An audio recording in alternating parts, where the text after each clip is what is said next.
Good evening. Anita Dawn here from Sail Pilates. How's everybody this evening? I hope you've had a good day and looking forward to a little bit of mobility and balance. Okay, I've got some really nice things for you today.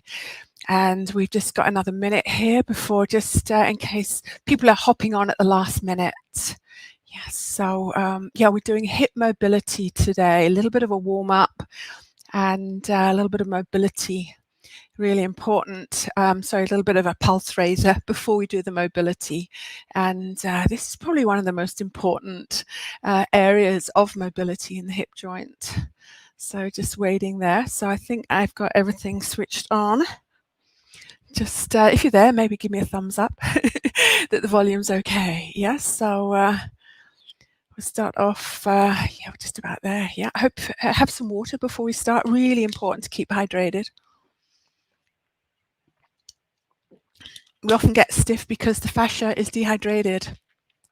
So we can never drink enough water. All right, we're just about ready for the off. Yeah.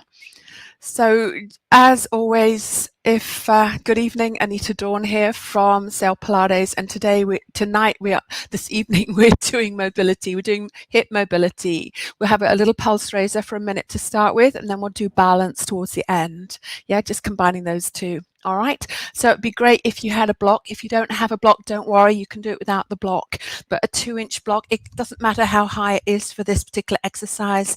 And I've got a chair as well. A chair will really help you to do some of the mobility at the hip. Yeah, so if you can grab yourself a chair now.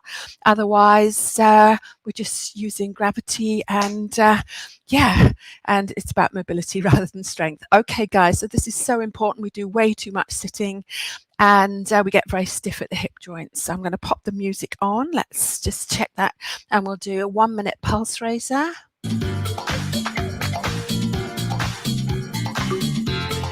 So hopefully you can hear a little beat in the background there. Let's inhale. So good to get some oxygen around the system. We don't tend to breathe very deeply and exhale down. We're going to pedal through the ankles. Great for ankles, knees and hips. So get as much movement as you can there. For 8, 7, 6, 5, 4, 3. We're going to do a gentle kick forward.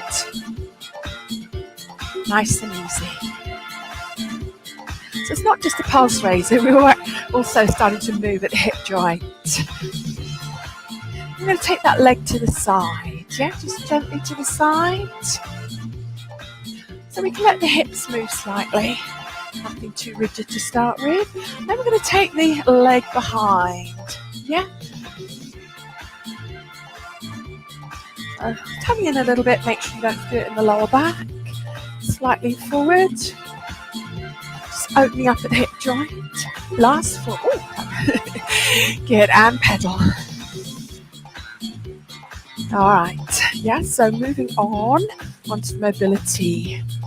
So as I mentioned, you don't have to have a block, but it really helps you to execute this mobility at the hip joint. So if you're not using the block, you just need to make sure you flex that outside leg. So I'll be standing on mirror image with the right leg. We want to think about keeping the hips parallel. So I'm going to place my left hand on the hip there, keep my supporting knee soft, and make sure that when we stand on that one leg, you don't let the hip push out. So lift up out of the hips there, yeah? And we're going to circle. So if you're standing on something, come towards the edge so we have maximum movement. And don't worry which way you start. Probably start with clockwise and then you know where you're at. Just getting that mobility. We want to make sure that you keep the hips still, otherwise you're going to go into back mobility. Yeah, if you're there, just go. Don't stop your exercise. Yeah, if you haven't said hello already, we're going around the other way. Circle around the other way. Get maximum range through that hip joint. Yeah, awesome. Yeah, and then release. So we'll come off. You might find the supporting leg, the hip is starting to tense up there. So I'm going to stay facing you. I'll bring my chair on the other side. Yeah, so let's stand on that left leg. So if you're on a block, come towards the side, then you've got maximum movement. Again, my left knee is soft. I'm lifting up out of the hip joint, really important. And I'm going to take my right hand on the hip there. So I know whether it's moving or not. And I want maximum range of this leg, of this femur, in the hip socket. So we do about 5, yeah. So it's more about how it feels. And if you have any clicks, discomfort, you want to reduce the range of movement. Yeah, it's not going to harm you, but it's not a good idea to work through clicks. Yeah. Okay, and then last time. So we're going to come off. I don't think we'll be using that again. I'm going to take the chair back to against the wall. We'll be using the chair again. Yeah. So let's just pedal out through those feet, and particularly through the hips. Get the hips moving. All right. We do some rotation in the hip. So let's take our weight back onto that right leg. Yeah. So be very mindful of this, because sometimes we're not quite sure. So I'm going to rotate the leg from the hip joint.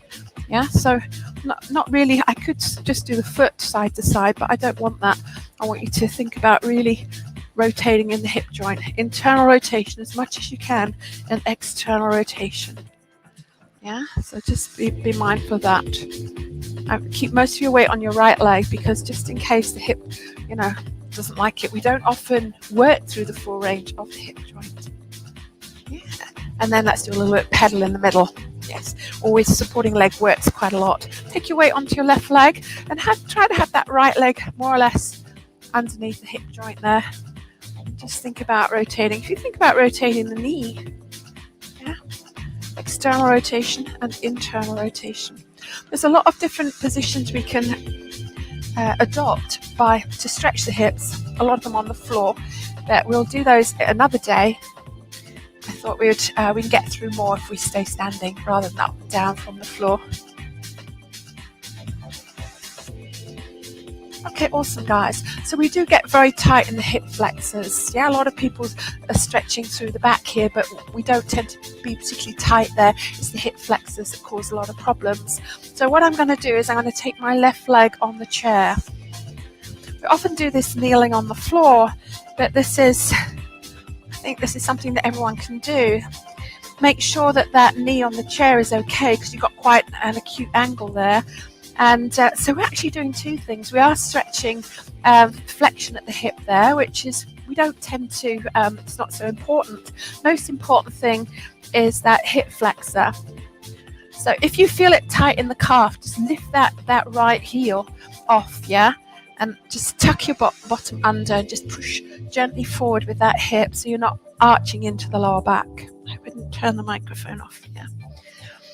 And you want to make sure you have most of your weight on the leg that's on the chair. So when we're stretching and mobilizing, we want to try to take the weight off that area and then step back down. And let's go on to the other side.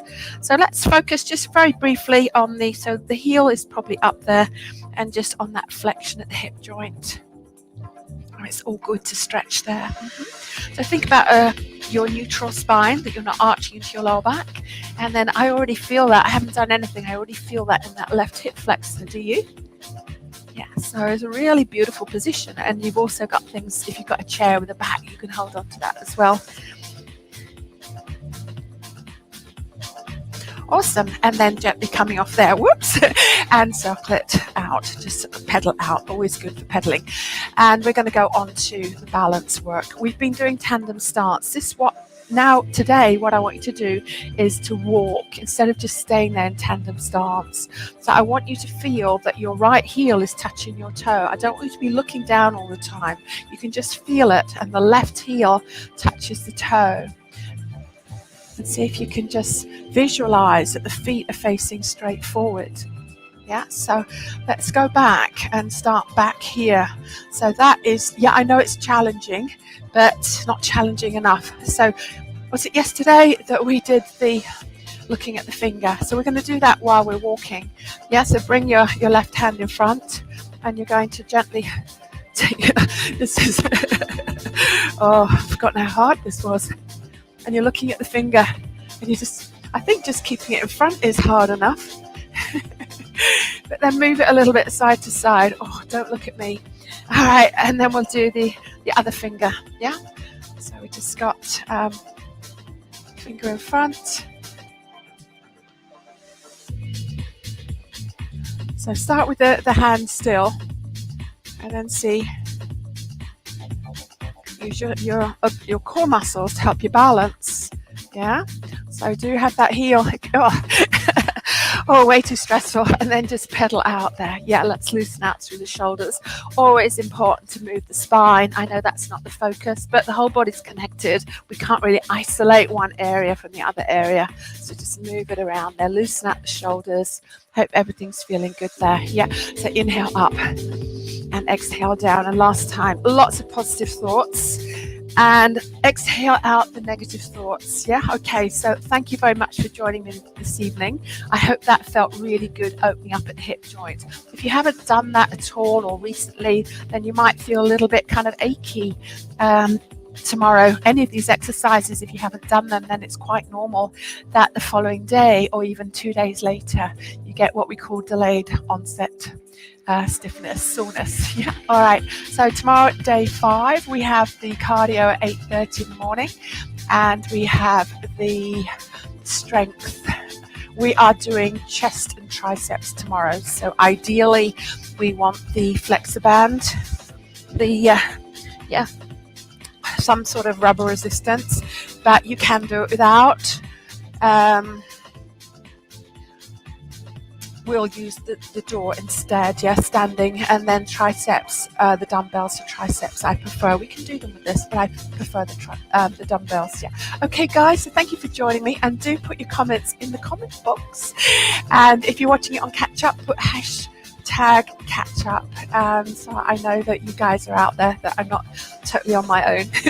All right, so you guys have a great evening, and I look forward to seeing you tomorrow, Tuesday, the 5th of January. Okay, take care, stay safe, and have a good evening.